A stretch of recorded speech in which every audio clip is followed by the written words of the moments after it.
Hello dear student, हम continue कर रहे हैं class 6th science chapter 8 body movements.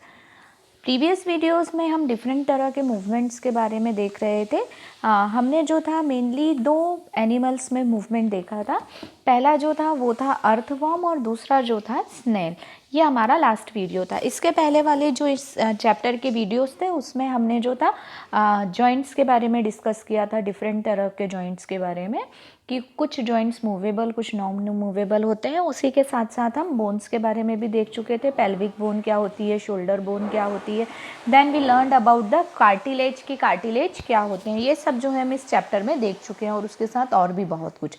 अगर आपने हमारे प्रीवियस वीडियोस नहीं देखे हैं तो आप हमारे चैनल ब्रजेश बागड़ी पे ये वीडियोस देख सकते हैं। आपको हमारे वीडियोस पसंद आ रहे हैं तो हमारे चैनल को लाइक, सब्सक्राइब एवं वीडियो को शेयर जरूर करें। साथ ही साथ बेल आइकॉन प्रेस करें ताकि आपको लेटेस्ट वीडियो की अपडेट मिलती रहे। अब जो हम स्टार्ट करने जा रहे हैं नेक्स्ट एनिमल जिनमें कि हम मूवमेंट देखेंगे और वो है कॉकरोच। बहुत से लोगों को कॉकरोच से डर भी लगता होगा, है ना। कौन कौन चिल्लाता है कॉकरोच को देख के जोर से मम्मी करके, है ना। तो अब हम देखेंगे। तो अब कभी कॉकरोच दिखे तो उससे डरना नहीं बल्कि उसके मूवमेंट को देखना कि कॉकरोच किस तरह से चलता है, ठीक है। तब हम कॉकरोच के मूवमेंट को देखने वाले हैं। Cockroach is a walk and climb as well as fly in the air. Cockroach चल भी सकता है, मतलब ऊपर भी, और उसी के साथ साथ कुछ थोड़ा सा फ्लाई भी कर सकता है, ठीक है। They have 3 pairs of leg, this help in walking. अगर आप कॉकरोच को ध्यान से देखेंगे तो उसके कितने लेग होते हैं? टोटल 6 लेग, 3 पेयर होते हैं। ये 1 पेयर हो गया, इधर आगे ये छोटा सा 2 पेयर और ये वाला 3 पेयर। इस तरह से टोटल कॉकरोच में कितने पेयर होते हैं? 3 पेयर्स होते हैं, है ना। तो 3 पेयर्स ऑफ लेग जो हैं वो कॉकरोच में होते हैं। The body is covered with a hard outer skeleton. जो बॉडी है आप उसको टच करके देखें यदि कभी तो एकदम हार्ड हार्ड लगती है। तो इसकी ये जो कवरिंग है बॉडी की, ये वाली जो कवरिंग है ये बहुत हार्ड होती है। This outer skeleton is made of number of plates joints together and that permits movement. अगर आपने कॉकरोच, मरा हुआ डेड कॉकरोच कहीं देखा हो तो ये जो है ये लेयर हटती जाती है, नंबर्स ऑफ लेयर्स से मिलके ये जो है ये बनता है स्केलेटन, है ना। और ये इसे मूवमेंट में हेल्प करता है। There are 2 pairs of wing attach to the body behind the head. Head के पीछे की तरफ 2 पेयर जो होते हैं वो विंग के होते हैं, है ना। The cockroach have distinct muscles, those near the legs move the legs for walking.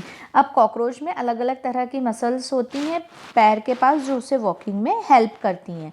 The body muscles move the wings when the cockroach fly. और बॉडी मसल्स कब मूव करती हैं? जब कॉकरोच उड़ता है ना। तो थोड़ा सा जब ये फ्लाई करता है उस वक्त जो है इसकी बॉडी मसल्स उड़ती हैं। देन हम आ रहे हैं बर्ड्स पे। Birds fly in the air and walk on the ground. सबने बर्ड्स जो है अलग अलग तरह के पक्षी देखे होंगे। पक्षियों को उड़ते भी देखा होगा और ज़मीन पे चलते भी देखा होगा। Some birds like ducks, swan also swim in a water. आपने देखा होगा जो बतख वगैरह होती हैं, है ना, ये सब पानी में तैर भी सकते हैं। डक वगैरह पानी में तैर सकती हैं।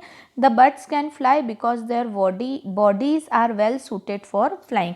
बर्ड्स पानी में बर्ड्स फ्लाई क्यों कर सकती हैं? क्योंकि इनकी बॉडी जो है फ्लाइंग के हिसाब से बहुत सुटेबल होती है ना। Their bones are hollow and light. अगर आप इनको देखें तो इनके बोन्स जो होते हैं वो होलो होते हैं, होलो बोन होते हैं ना, अंदर कुछ नहीं होता और उनमें एयर फील हो जाती है और ये आसानी से फ्लाई कर पाते हैं। The bones of the hind limbs are typical for walking and perching.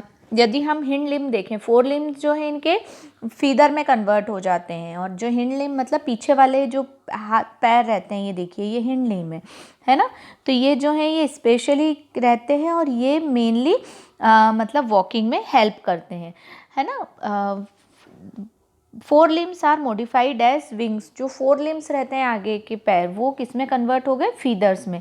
The shoulder bone और स्ट्रॉन्ग। इनकी शोल्डर बोन जो होती है ये अगर हम देखें तो ये जो है ये शोल्डर बोन है, ये स्ट्रॉन्ग होती है, ठीक है ना। The breast bone are modify to hold muscles of flight which are use to move the wings up and down.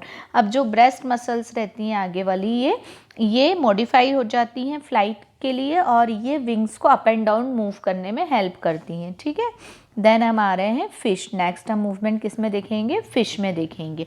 Activity बताई हुई है, आप ध्यान से देखिएगा। Make a paper boat, put it in water and push it one narrow and Poynting forward. आपको देखिए board बनानी है, बोर्ड में देखा होगा आपको दोनों नैरो एंड रहते हैं, है ना, दोनों तरफ ये ऐसे नुकीदार। अब आप इसे आगे बढ़ाएं। Did you go into the water easily, now hold the boat sideways and push it into the water from the board inside. अब देखो होगा कि आप अगर इस तरह से करेंगे तो पानी उसमें जाएगा क्या, नहीं। अब साइड वाइज पकड़ना है। Are you make able to boat move in water when you push from this side. अगर आप पीछे से पकड़ेंगे तो क्या बोट मूव करेगी, नहीं करेगी, बट आपने इस तरह साइड से मूव करवाया तो मूव कर जाएगी। Have you notice that the shape of boat somewhat like a fish. अगर आप ध्यान से देखेंगे तो बोट का शेप जो है वो किसके जैसा है, शिप जैसे, सॉरी फिश जैसा ही है। फिश का शेप और बोट का शेप बहुत रिजम्बल करता है, एक दूसरे से मिलता जुलता है। The head and tail of the fish are smaller than the middle portion of the body. अब अगर हम देखें तो ये जो हेड है और ये टेल है किसके जैसे, इसके मिडिल पोर्शन जो है बोट के जैसे हैं। The body tapers at both end this body shape is called streamline. अब अगर देखो तो बीच में जो है वो ब्रॉड है और आजू बाजू नैरो, इस तरह के जो शेप्स रहते हैं वो स्ट्रीमलाइन शेप कहलाते हैं। आपने देखा होगा शिप वगैरह, पानी के जो जहाज होते हैं, नाव होती हैं, है ना, इन सब के शेप क्या रहते हैं, इसी तरह से स्ट्रीमलाइन रहते हैं। आजू बाजू मतलब कॉर्नर पे ये एकदम पॉइंटेड रहते हैं और बीच में ब्रॉड रहते हैं। तो ये जो बॉडी शेप है ये हेल्प करता है वाटर में मूव करने में, है ना, इस तरह का बॉडी शेप इनको हेल्प करता है। तो ये जो है ये क्या कहलाता है, स्ट्रीमलाइन शेप कहलाता है।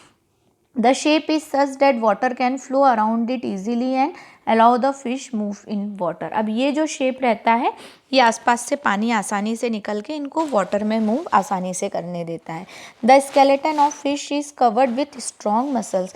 अब जो फिश की स्केलेटन रहती हैं वो स्ट्रॉन्ग मसल्स से कवर रहती हैं ना, उसमें मसल्स जो हैं वो कवर रहती हैं उसमें। During swimming muscles make the front part of the body curve to one side and the tail parts swing towards the opposite sides. अब यदि आप देखें तो मसल्स जो है फ्रंट पार्ट बॉडी का कर्व रहता है वन साइड में और टेल पार्ट जो है वो अपोजिट साइड में रहता है, ठीक है ना। तो अब ये देखिए ये इस तरह से, ये अपोजिट साइड में और ये आगे का। Then quickly the body and tail curve the other side. और फिर ये देखिए इस तरह से, ये इस तरह से करती है ना आगे। ये जैसे मान लो सिर इधर ले गई तो ये इस तरफ है, ये इस तरफ है ना, ये अपोजिट साइड में। ये हेड इस तरह है तो टेल इस तरफ है, तो इस तरह से मूव करते हुए ये जर्क लगता जाता है ना। इसमें देखिए अगर ये हेड इस तरफ है तो टेल इस तरफ है, अगर हेड इस तरफ है तो टेल इस तरफ है, मतलब अपोजिट मूवमेंट होता है। और इस तरह से आसानी से फिश जो है वो वाटर में मूव कर पाती है। A series of such jerk make the fish swim ahead, this help the fins of the tail. और इस तरह से फिश जो है वो पानी में मूव करती जाती है और आसानी से आगे बढ़ती जाती है। Fish also have other fins on the body which mainly help to keep the balance of the body and to keep direction. आपने देखा होगा फिन्स के बॉडी पे दूसरे ये भी होते हैं, ये देखिए ये बने हुए हैं अलग अलग तरह के फिन्स फिश की बॉडी पे। तो ये जो है ये किस में हेल्प करते हैं, इनके बॉडी मूवमेंट में हेल्प करते हैं और उनको डायरेक्शन में हेल्प करते हैं ना, प्रॉपर डायरेक्शन में ये जो है ये हेल्प करते हैं। Did you ever notice that under water divers fish wear fin like flippers to their feet to help them move easily in water. अब जो है ना वाटर अंडर वाटर डाइवर्स जो रहते हैं, जो डीप वाटर में जाते हैं, उनके पैर के जो शूज़ रहते हैं वो भी इस तरह से फिन लाइक स्ट्रक्चर लिए हुए होते हैं ताकि वो आसानी से पानी में मूव कर पाए, है ना। तो अभी हमने जो देखा, आज हमने मेनली 3 एनिमल्स का बॉडी मूवमेंट देखा, जिसमें कॉकरोच था, दूसरा जो था वो बर्ड्स था और तीसरा फिश था। मतलब एक ज़मीन पे चलने वाला, दूसरा हवा में उड़ने वाला, तीसरा पानी में रहने वाला। अब जो है हम और इसके अलावा दूसरे ऑर्गेनिज्म जिसमें मेनली अब जो बचा है हमारा स्नैक बचा हुआ है, हम स्नैक का बॉडी मूवमेंट किस तरह से होता है ये नेक्स्ट वीडियो में देखेंगे। अगर आपको इस वीडियो में कोई भी डाउट, कोई भी प्रॉब्लम है तो आप मुझसे पूछ सकते हैं। Keep study, keep watching. Thank you so much.